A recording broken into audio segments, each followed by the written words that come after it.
Selamat malam Pak Ketua. Selamat malam juga Mas Santo. Selamat malam juga di Putusan di mana Anda berada. Ketua dulu ada pernah cerita terkait mimpi nih. Katanya dulu pernah mimpi beberapa tahun yang lalu menjadi delegasi menyelesaikan konflik Palestina dan Israel. Benarkah itu Ketua? Benar lah, tapi namanya mimpi ini Mas Santo. Jangan juga dipercaya. Namanya mimpi ini kan istilah orang tuh bunga tidur ya. Ya lain kalau orang yang mimpi mungkin ada maknanya. Kalau kita ini kan betul-betul ya bunga tidur aja lah. Cuma yang saya agak terkesan itu kok kenapa saya mimpi menjadi delegasi untuk menyelesaikan konflik itu, padahal kan kita ini kan tidak ada apa-apanya Mas Santo. Jangankan Israel menyelesaikan konflik dalam ya komunitas kita aja belum tentu dipakai orang, tetapi mungkin itu juga ya namanya mimpi ya. Nah jadi mimpi itu begini ya, kebetulan sebelum tidur itu saya cerita-cerita dengan teman-teman ya, cerita kami itu mengenai persoalan-persoalan di internal suku kita ini yang selalu konflik. Tapi kenapa dalam saya tidur kok saya mimpi itu?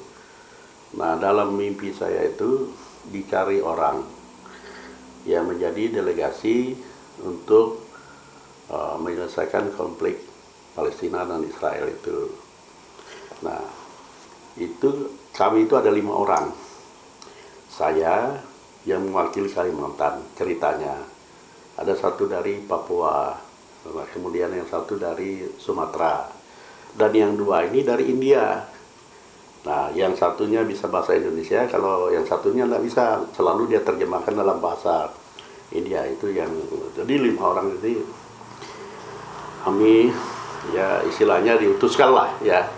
Tapi namanya mimpi ini nggak keluar-keluar juga. Tiba-tiba saya mimpi itu di Palestina itu kelihatannya agak ya seperti di hulu lah ya, nggak juga maju.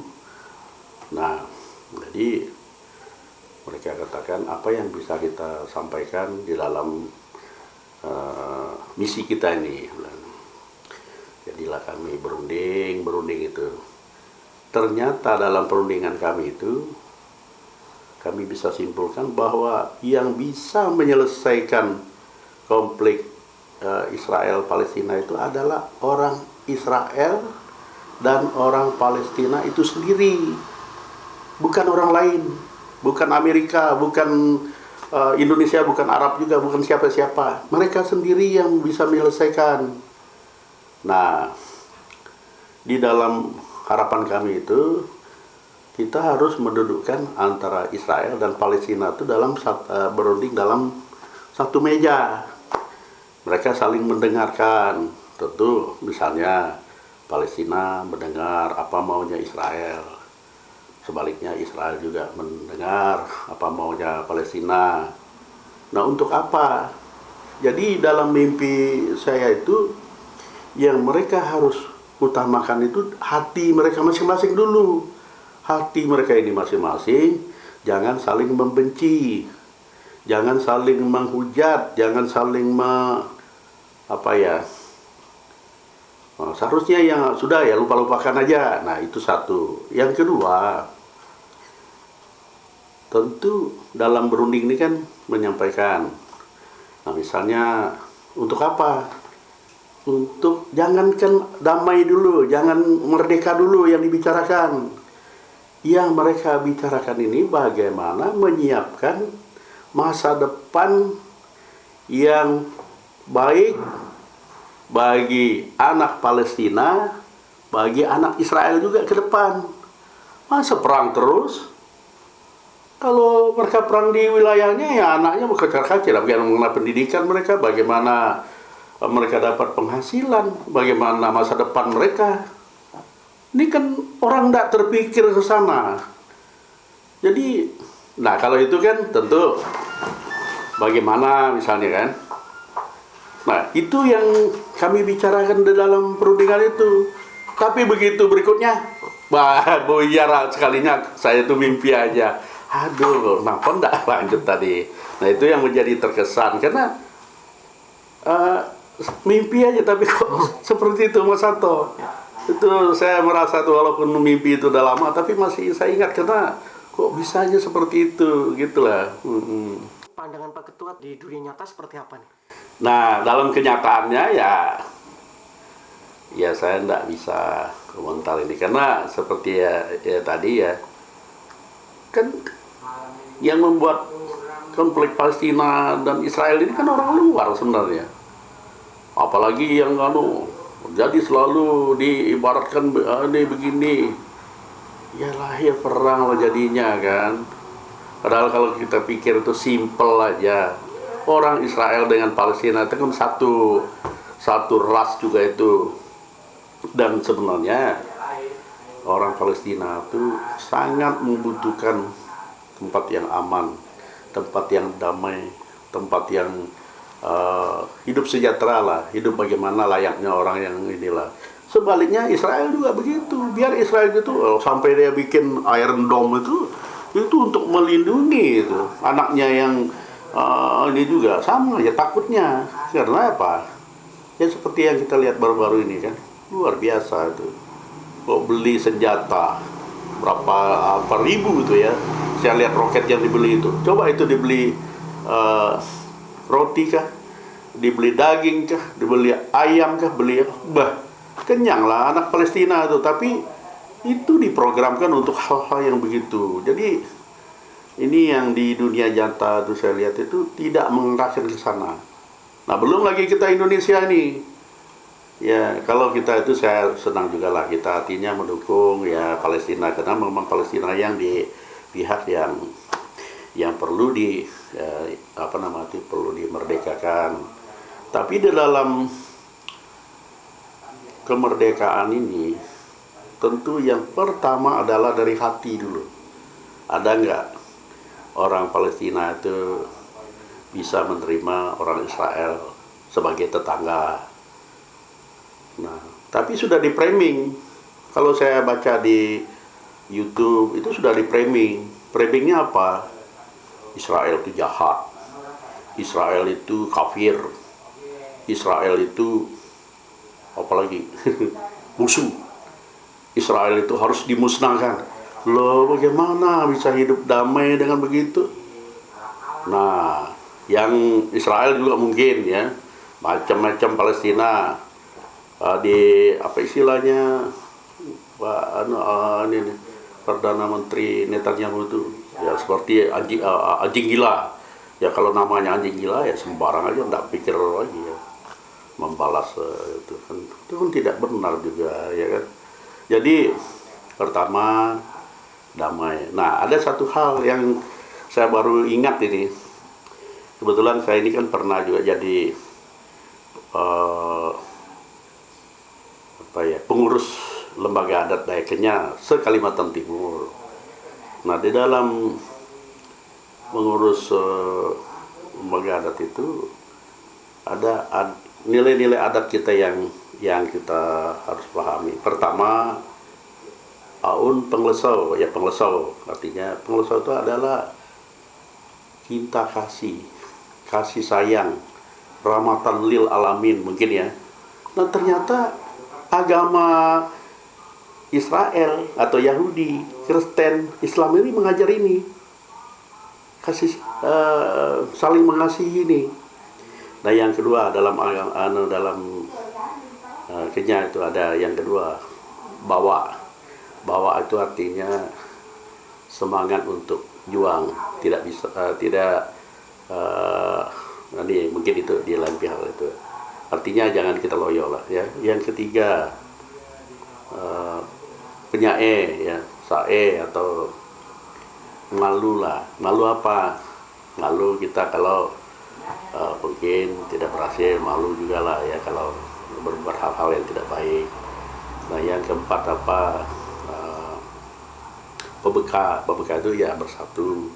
Dan yang terakhir yang kelima itu adalah saling kalau dalam bahasa selimak tawai ya, tunuk dan selimak tawai, artinya saling menghormati dan saling menghargai. Nah itu dalam ajaran, ternyata itu ada di dalam ajaran Yahudi, ajaran Kristen, ada di dalam ajaran Islam. Tapi cinta kasih ini seolah-olah tidak ada di antara Israel dan Palestina nih. Padahal kalau saya pikir, oh, kan kalau misalnya dianggap sebagai mereka itu bersaudara lah ya. Misalnya mereka ini bersaudara. Dan memang iya, profil mereka itu sama aja kelihatannya. Yahudi itu tentu yang kakak, Kristen itu adik yang kedua, dan Islam itu adik bungsu. Seharusnya mereka ini saling mengasihi satu sama lain. Nah sepertinya ini sudah terlupakan itu. Masa yang adik ini mau menganggap kakak itu musuh? Kan tidak logis itu. Tidak benar ajarannya kalau begitu. Jadi ajaran yang disampaikan untuk siapa? Orang mereka tidak pakai kalau begitu. Ya sebaliknya, yang kakak ini juga bagaimana dia mengasihi adiknya juga, kan begitu. Nah ini yang mungkin terlupakan orang. Nah mengenai masalah yang selalu jadi ini kan Masjid Al-Aqsa. Ya kita salut lah kalau Masjid Al-Aqsa itu jadi salah satu tempat suci bagi umat kita yang Muslim.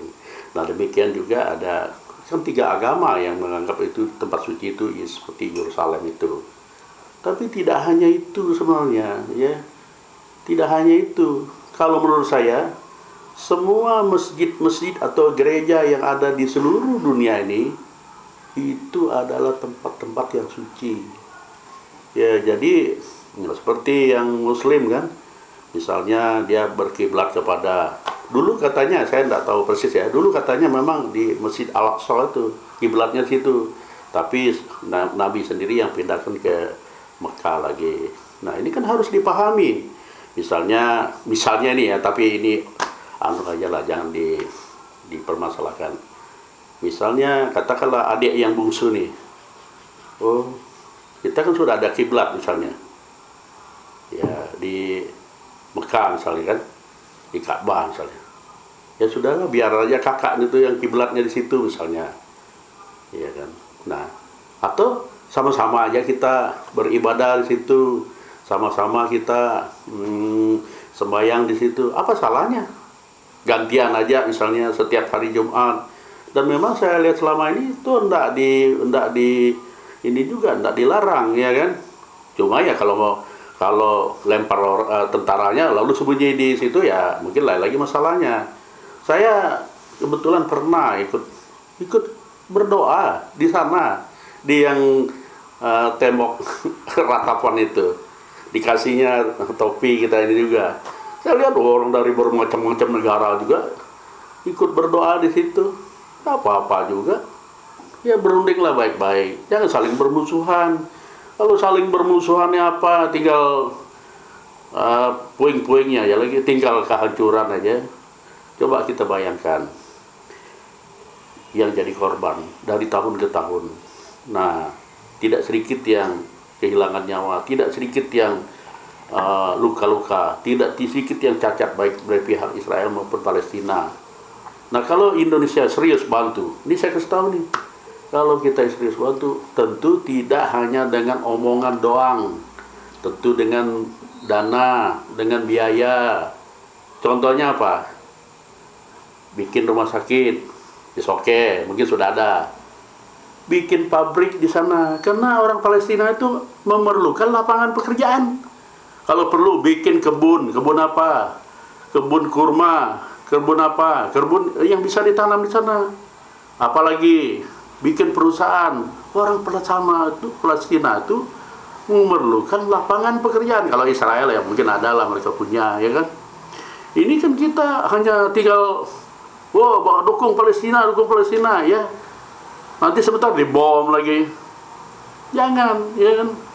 Nah, kalau bisa ya kolam ikan kah, perikanan kah, ternakan kah, supaya mereka kerja, supaya mereka dapat penghasilan. Kalau dapat penghasilan ya Nggak begitu pikirnya, ya ini menurut pikiran saya. Tapi kan kalau di situ tuh saya lihat itu begini, itu konflik yang tercipta karena politik internasional.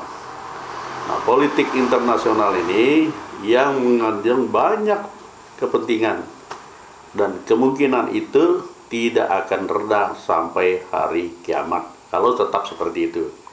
Tapi kalau dimulai dari hati nurani, tinggalkan kebencian, jangan berpikir seperti itu. Mereka harus berpikir mereka itu adalah bersaudara, mereka itu adalah selalu menyayangi satu sama lain. Karena hidup di dunia ini sifatnya sementara. Kenapa harus kita bergejolak? Kenapa harus perang? Kalau itu pendekatan yang mereka gunakan, saya kira Israel dan Palestina itu tidak lama bisa selesai itu. Demikian, terima kasih.